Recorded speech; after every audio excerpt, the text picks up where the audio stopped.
विधि एवं न्याय मंत्रालय भारत सरकार की ओर शेकरू क्षेत्र विश्वविद्यालय के श्रीमद् भागवत गीता सदन में दिशा की टेली लॉ योजना पर आधारित क्षेत्रीय कार्यक्रम कार्यशाला का आयोजन किया गया। जी आपको बता दें, इस कार्यक्रम में हरियाणा के मुख्यमंत्री नायब सिंह सैनी ने मुख्य अतिथि के रूप में शिरकत की। वहीं केंद्रीय विधि एवं न्याय राज्य मंत्री अर्जुन राम मेघवाल ने कार्यक्रम की अध्यक्षता की। इस दौरान मुख्यमंत्री नायब सैनी ने भगवंत मान और अरविंद केजरीवाल पर निशाना साधते हुए कहा कि जनता उनके कारनामों की देख चुकी है। साथ ही पंजाब में अधिकारी की आत्महत्या की घटना को उन्होंने बेहद दुखद बताया। फिलहाल कार्यक्रम के जरिए टेली लॉ योजना को मजबूत करने और जोर दिया गया है।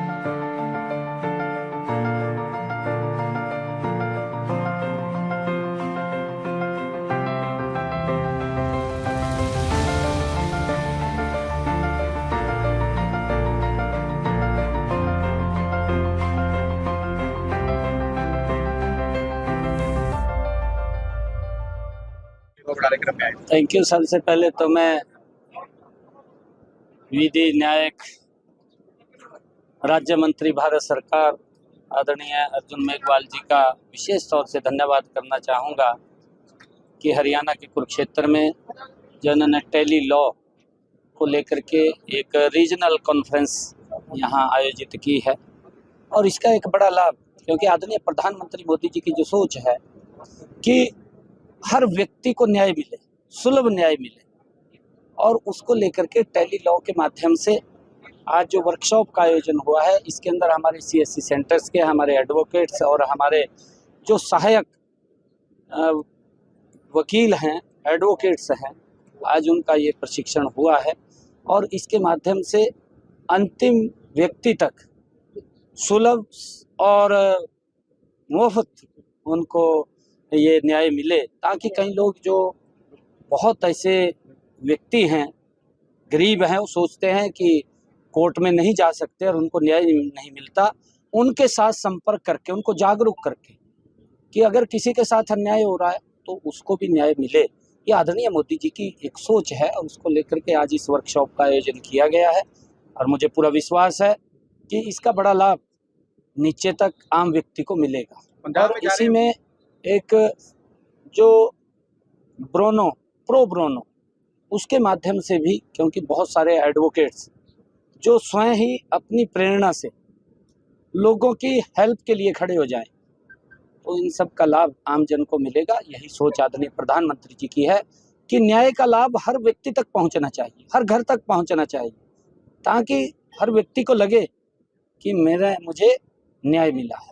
पंजाब जा रहे, पंजाब के एक मंत्री का सुसाइड में नाम आया है, उसको लेकर क्या कल भी आप मामला तो एक अधिकारी ने सुसाइड कर दिया। नहीं, देखिए, बड़ा दुर्भाग्यपूर्ण है, क्योंकि जो सरकार लगातार इस बात की दुहाई देती थी कि हमारी सरकार ईमानदार है, हमारी पार्टी कट्टर ईमानदार है, हमारी पार्टी के नेता कट्टर ईमानदार हैं, उनका चेहरा जनता के सामने आ रहा है। क्योंकि दिल्ली के लोग समझ गए हैं, दिल्ली के लोगों ने उनको बाहर कर दिया है।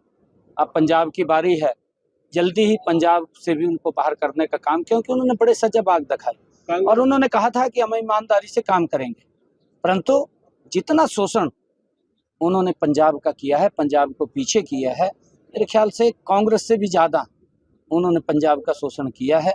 और लोगों ने कांग्रेस के ऊपर अविश्वास किया, उनको बाहर किया, इनके ऊपर विश्वास किया, परंतु इन्होंने पंजाब के लोगों के साथ विश्वासघात किया। अब लोगों का मन है कि भाई अगर पंजाब को आगे बढ़ाना है तो पंजाब के लोगों ने मन बना लिया है कि नरेंद्र मोदी जी के साथ, सीएम साहब, कमल के फूल के साथ हम चलेंगे और वहां भारतीय जनता पार्टी की सरकार बनाएंगे। क्योंकि इनको भी देख लिया, इनके कामों को भी देख लिया, इन्होंने जो कहा है उसके उल्टे काम कर रहे हैं। भ्रष्टाचार के अंदर दलदल में फंसे लोग हैं और केजरीवाल तो पूरा माल खींच रहा पंजाब से, कभी कहीं ले जा रहा, कभी कहीं ले जा रहा, आपको पता ही है।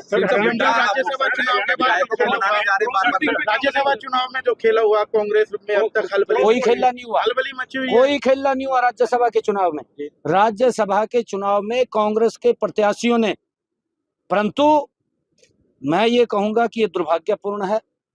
ना तो राहुल गांधी को अपने नेताओं पर विश्वास है, ना नेताओं को नीचे अपने विधायकों पर विश्वास है, आपके सामने है विपक्ष का नेता, 2 बार का मुख्यमंत्री पोलिंग एजेंट बनकर बैठ गया।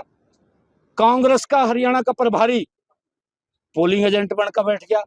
भाई जब आपके ऊपर विश्वास नहीं है, आपको उन्होंने वोट भी दिखाया, फिर आप कैसे कह सकते हैं आपने विधायकों को कि खेला हो गया? खेला नहीं हुआ, उनको दिखाया उन्होंने सारा कुछ। मनाने जा रहे हैं अपने विधायकों को मनाने जा रहे बार आज भी गए कुलदीप वत्स को मनाने गए हैं उसको लेकर जाए। नहीं देखिए, क्योंकि जिस प्रकार का कांग्रेस के अंदर जो अंदर अंदर घुल रहा है मामला, ये मनाने से नहीं कुछ होगा, इससे कोई फर्क नहीं पड़ने वाला है। अब आपके सामने है, मेघवाल साहब यहाँ प्रशिक्षण शिविर लगाया कांग्रेस ने, इनको पता है सबको। मैं भी हैरान था, 10 दिन का प्रशिक्षण शिविर लगाई दिया, 10 दिन का। मैंने कहा ये क्या काटांगे और राहुल गांधी आया 1 घंटा भी नहीं रुका, रोटी खा के चला गया क्या बढ़ेगा? कुछ नहीं बढ़ेगा। हरियाणा की आर्थिक आजादी के लिए एक काम, एक उद्योग के लिए हम कितना आगे बढ़ रहे हैं? भाई पूरा सरकार इस बजट के अंदर आपने देखा है ना, हर वर्ग के लिए इस बजट के अंदर नई नई योजनाएं हर वर्ग के लेकर के आए हैं। जो प्रधानमंत्री नरेंद्र मोदी जी का विजन है, इस बजट के अंदर साक्षात उसको धरातल पर उतारने का काम हमने किया है।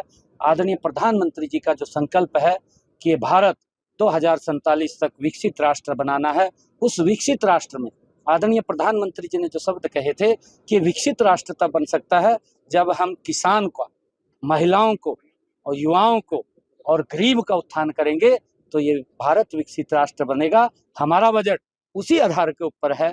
ये महिलाओं को भी सशक्त करने वाला है, किसान को भी मजबूत करने वाला है, युवाओं को रोजगार देने वाला है और गरीब को उसको मजबूत उत्थान करने वाला है।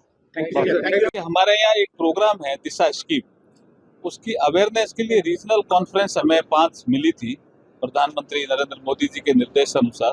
तो एक हमने यहाँ कुरुक्षेत्र में की है, जिसमें टेलीलॉ और प्रो बोनो स्कीम के बारे में जनता को जानकारी दी है, और इसका पूरा विवरण जो है वो हमारे सीएम साहब ने दिया है यहाँ। तो थोड़ा अब आपको ब्रीफ करेंगे नायब सिंह जी सैनी साहब।